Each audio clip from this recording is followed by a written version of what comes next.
Let me come back to why I say all data is biased. Oh, that's, yes, please. Yes. Think about anything you're looking at. Social media. Use that as a particular data set. Well, is everyone on social media?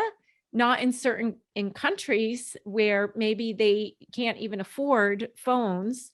Certain age groups are not using social media. So that is biased towards particular income levels as well as age.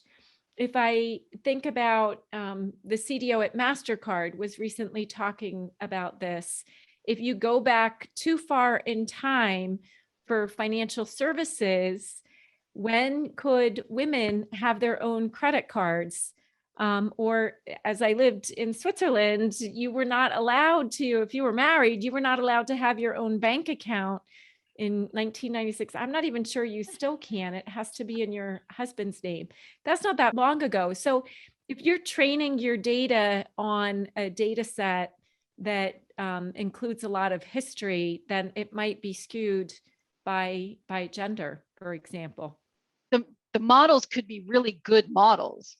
Yes. But if I'm not using a diverse set of data, or at least recognizing where the gaps are so that I can articulate that, then the models are just working the way they're supposed to be working. Exactly. Yeah. Exactly.